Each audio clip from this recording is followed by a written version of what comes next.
Welcome to UPSC live.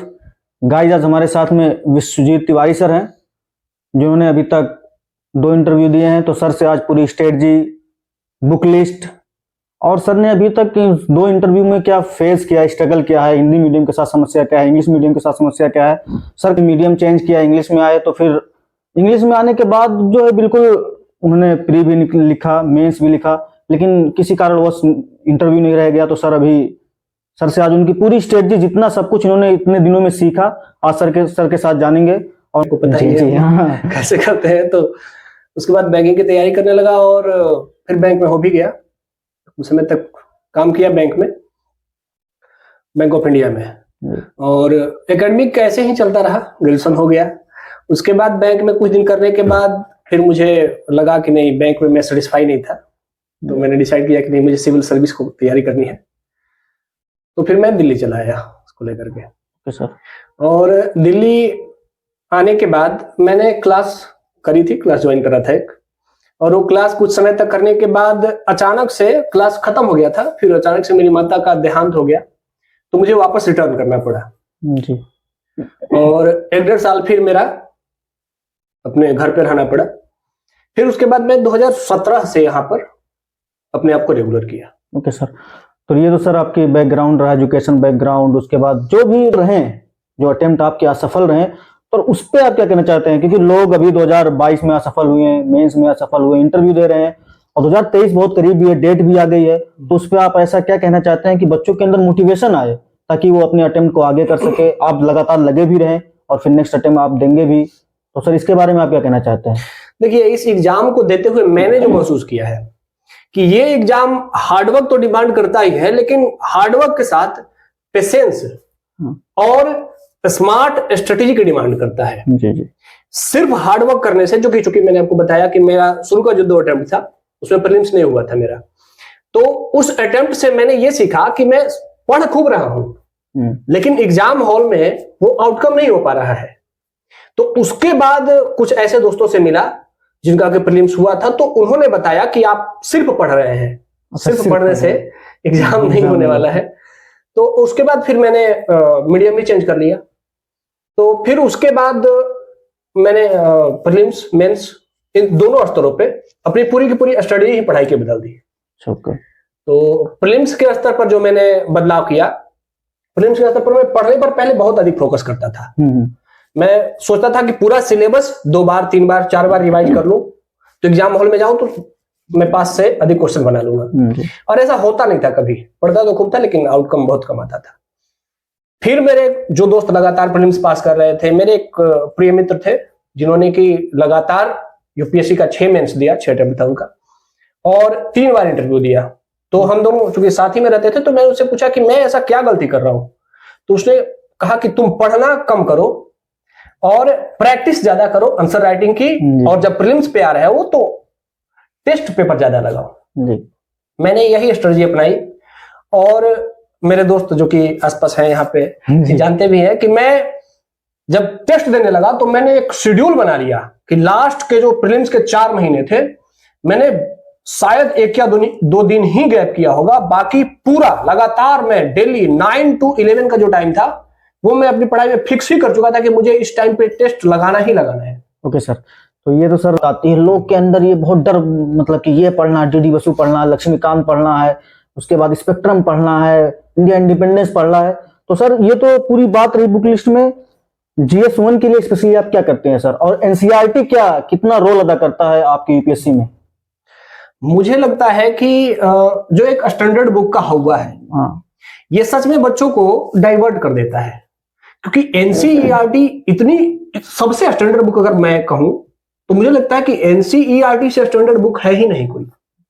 अगर आपने NCERT plan करके पढ़ा है और साथ ही अपने आप को करंट अफेयर से अपडेट रखा है, तो सिविल सर्विस के लिए ये सफिशिएंट है।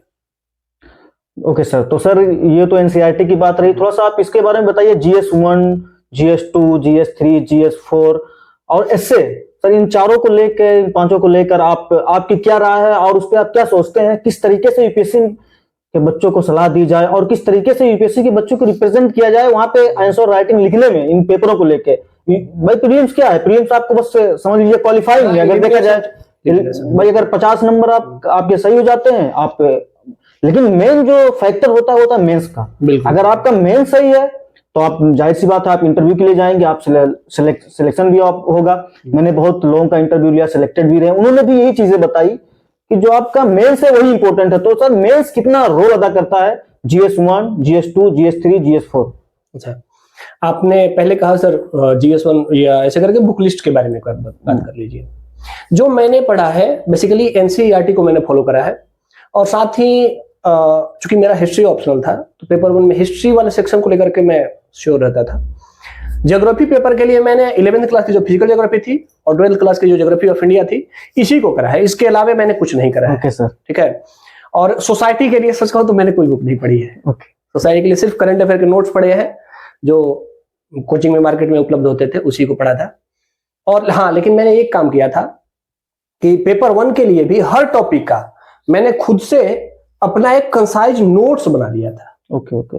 तो मुझे लगता है कि अगर आप किसी भी पेपर की तैयारी कर रहे हैं, अगर आपने खुद से अपना नोट्स बना रखा है तो ये मेंस में आपको बहुत हेल्प करने वाला है। ओके। और GS2 सर? GS2 के लिए लक्ष्मीकांत तो सभी पढ़ते हैं। हाँ, लक्ष्मीकांत तो बाइबल कहा जाता है लक्ष्मीकांत को। तो वो मैंने भी पढ़ी है, लक्ष्मीकांत को पढ़ी है। बाकी GS2 में और एक्स्ट्रा कोई NCERT के अलावा और कोई नहीं पढ़ा मैंने, कुछ सिर्फ लक्ष्मीकांत एक स्टैंडर्ड बुक के नाम पे पढ़ा। बाकी न्यूज़पेपर लगातार करते रहा था और न्यूज़पेपर हैबिट में था मेरा। और GS3 एक होता है कि इकोनॉमी है, मुरनाल से पढ़ना है, विजन की मंथली मैगजीन पढ़नी है, विजन की वैल्यू मटेरियल पढ़ना है, इन सबको मिला के इकोनॉमिक सर्वे पढ़ना है। तो इतना वास्ट सिलेबस हो जाता है। तो आप यानी GS3 को किस तरीके से आप देखते हैं? जैसे GS3 को लेकर के एक डर रहता है और ये जेन्युइन है, जो बच्चे मेंस दे रहे होते हैं उनको डर GS3 को लेकर के रहता है। लेकिन GS3 में अगर किसी बच्चे ने सिलेबस को खुद से तैयार किया है नोट्स बना करके, तो उसका डर कम हो जाता है। क्योंकि जो मेंस में क्वेश्चन पूछे जाते हैं, जैसे अगर हम इकोनॉमी की बात करें तो उसमें अधिकांश प्रश्न, मैक्सिमम क्वेश्चन एग्रीकल्चर के बैकग्राउंड से पूछे जाते हैं। तो अगर आपने प्रीवियस ईयर क्वेश्चन पेपर का एनालिसिस किया है और पिछले 1 साल करंट से लगातार अपडेट रहे हैं, मंथली मैगजीन आपने फॉलो किया है और आपका खुद का नोट्स भी है अगर, तो फिर अलग से किसी मुरनाल के पास या फिर ऐसे टीचर अच्छे हैं मुरनाल सर, लेकिन उधर परेशान होने की जरूरत आपको नहीं होगी। हाँ, कुछ बच्चे साइंस टेक को लेकर के परेशान रहते हैं, तो साइंस टेक को परेशान होने से आपको कुछ आउटकम नहीं आने वाला है। क्योंकि अगर आपने पिछले 1 साल का मंथली मैगजीन से साइंस टेक कवर किया है तो अगर वहां से प्रश्न बनते हैं तो आपसे बनेंगे, और अगर वहां से प्रश्न नहीं बनते हैं तो आप साइंस टेक में कुछ भी पढ़ लें, आपसे प्रश्न नहीं बनेंगे। ओके सर, तो ये बात रही है। और जैसे सर GS1 की भी उतना वैल्यू है, GS2 का भी उतना ही है, GS3 का भी है, तो GS4 लोगों से रह जाता है लास्ट में कि नहीं यार अगर मेरा GS4 में इतना नंबर आता तो मेरा सिलेक्शन हो जाता। तो GS4 के लिए क्या स्ट्रेटजी होनी चाहिए? और पिछले 3-4 सालों में मैंने जो एक्सपीरियंस किया है और जो लोग पास हुए हैं, क्योंकि मेरे संपर्क में भी हैं कुछ दोस्त, तो उनसे भी मैंने देखा है। मेरा एक दोस्त था जो पिछली बार IAS बने हैं, आनंद कुमार सिंह, वो भी हिस्ट्री ऑप्शनल से थे, हम भी दोनों साथ ही में करते थे। तो ये मैंने देखा कि मैं और वो जब साथ में पढ़ते थे तो ऑप्शनल में हम दोनों इक्वल मेहनत करते थे। लेकिन बाकी GS के पेपर पे मैं 1, 2, 3 पर एफर्ट अधिक लगाता था और वे इथिक्स पे एफर्ट अधिक लगाते थे। यही छूट जाता है, मतलब GS पेपर 4 जो है और लोगों से छूट जाता है। बिल्कुल। ओके, सोर्स रिसोर्सेज क्या होना चाहिए GS4 के लिए? देखिए, रिसोर्स के स्तर पर मैं अगर अभी कहूं, अभी चूंकि मैंने एक अच्छा एक्सपीरियंस कर लिया है, तो एक किताब है, एक IAS है, DK बालाजी। अच्छा, DK Balaji. Okay. DK Balaji की किताब मुझे बहुत अच्छी लगी पर्सनली। मुझे वैसे बहुत सारे बच्चे अलग अलग किताबें पढ़ते हैं, लेकिन DK बालाजी की किताब सच में बहुत अच्छी है। किसी बच्चे को तैयार करने हैं तो उसे 2 बातों को जरूर ध्यान देना चाहिए। पहला, जो सिलेबस में जितने टर्म्स दिए गए हैं आपके पास उन सभी टर्म्स के एक स्टैंडर्ड डेफिनेशन, परिभाषा आपके पास जरूर याद होनी चाहिए। और उन सभी टॉपिक से रिलेटेड आपके पास एग्जाम्पल्स भी जरूर प्रिपेयर होने चाहिए। और केस स्टडी ये है कि केस स्टडी देखिए प्रैक्टिस की चीज है। और पिछले साल की जो केस स्टडी आई है वो इतना लंबा रहा है, और मैं भी जब दे रहा था तो मेरा भी एक केस स्टडी लगभग आधा ही हो पाया था।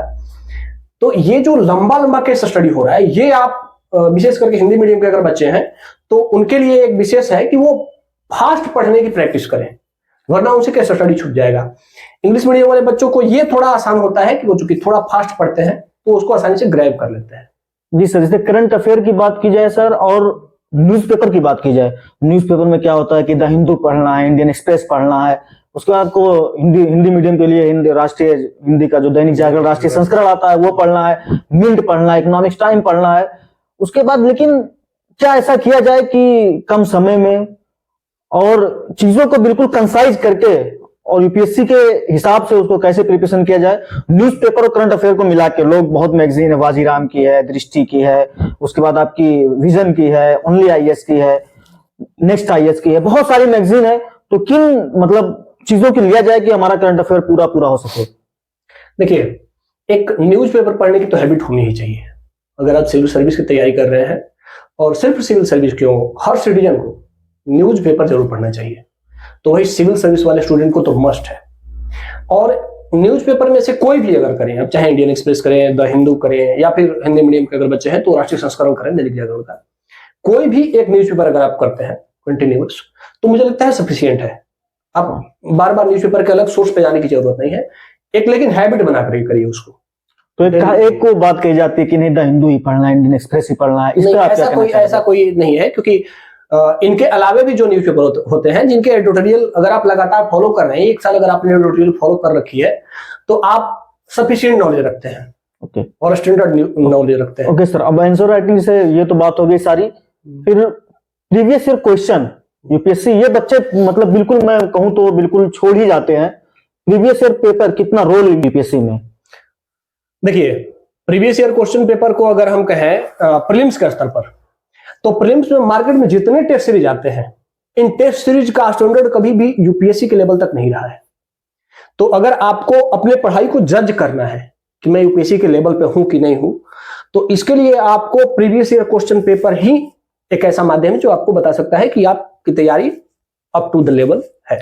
ओके सर, अब हम बच्चे आएंगे 2023 के लिए, आप उनको क्या मैसेज देना चाहेंगे? आपने इन 5 अटेम्प्ट में क्या सीखा और उनको आप क्या मैसेज देना चाहेंगे?